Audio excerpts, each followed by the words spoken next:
केंद्रीय मोटर वाहन नियम 1989च्या नियम 81च्या तक्त्यामधील अनुक्रमांक 11 अनुसार परिवहन वाहनांच्या योग्यता प्रमाणपत्र नूतनीकरणासाठी विलंब झाल्यास 50 रुपये प्रतिदिन विलंब शुल्क करण्याची तरतूद करण्यात आली आहे। काही संघटनांनी याविरोधात जनहित याचिका दाखल केली होती। याबाबत उच्च न्यायालयानं जनहित याचिका क्रमांक 130 व 2022 व 2017 यांची एकत्रित सुनावणी घेऊन दोन्ही याचिका 2/4/2024 रोजी निकालान्वये खारिज केल्या। त्यानुसार महाराष्ट्रातील सर्व प्रादेशिक उपप्रादेशिक परिवहन कार्यालयात सदर योग्यता प्रमाणपत्र नूतनीकरणाचे विलंब शुल्काबाबत केंद्र शासनाच्या संदर्भ क्रमांक 1च्या अधिसूचनेनुसार कारवाई करण्यास व अंमलबजावणी करण्यास कळवलं गेलंय। मात्र उच्च न्यायालयानं 2/4/2024 रोजी सदर विषयाबाबत सुनावणी घेऊन निकाल दिलाय, त्याची अंमलबजावणी करण्यास सांगितलंय। याचाच अर्थ वाहन योग्यता प्रमाणपत्र नूतनीकरणासाठी सदर तारखेपासून म्हणजेच 2/4/2024 पासून दंड आकारण्यास सुरुवात करणं अपेक्षित होतं। मात्र प्रणालीमध्ये अशा प्रकारचा कोणताही बदल न करता प्रत्येक वाहन ज्या दिवशी योग्यता प्रमाणपत्र संपलंय त्या दिवसापासून विलंब आकारण्यास राज्य परिवहन आयुक्त कार्यालयानं पाठवलेल्या पत्रानुसार कोणतीही पूर्वकल्पना न देता अचानकपणे सुरुवात करण्यात आली आहे। त्यामुळे हे प्रकरण खूपच गंभीर आहे। लवकरात लवकर निर्णय घेऊन त्याची त्वरित अंमलबजावणी करावी अशी विनंती जिल्हाधिकारी कार्यालय प्रादेशिक परिवहन अधिकारी यांना निवेदनाद्वारे करण्यात आली आहे।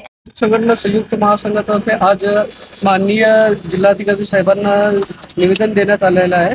याचा विषय असा होता की माननीय परिवहन मंत्रालयातर्फे जे GR पास करण्यात आलं होतं 2016 साली, त्या GRला स्टे बनवून जनहित याचिका दाखल केली होती। त्या याचिकेची सुनावणी 4 एप्रिल 2024 ला माननीय उच्च न्यायालयात जे निर्णय GR होता 2016चा ते लागू करण्यात आला। पालकांतर्फे एकच मागणी आहे की जो दिनांक 17 परिवहन आयुक्तांकडून निघालेला आहे त्या तारखेपासून सर्व चालकांना विलंब आकार म्हणून मागील दंड पुन्हा त्यांना परत करावा आणि ते माफ करावं अशी आमची विनंती आहे। आणि यामध्ये एकच असा प्रश्न निर्माण होता, ह्या दंडमध्ये चूक कुणाची होती? हे परिवहन कार्यालयाने दंड घेतला नाही किंवा चालक बांधवांनी दंड भरला नाही, ते दंड माफ करावा। आणि जर असं निर्णय परत महासंघातर्फे एक मोठा जन आंदोलन आणि या ठिकाणी करणार आहोत आणि सर्व महाराष्ट्रातील पदाधिकारी आणि सर्व जिल्हाधिकारी यांना मिळून प्रशासकीय विभागाला सांगू इच्छितो।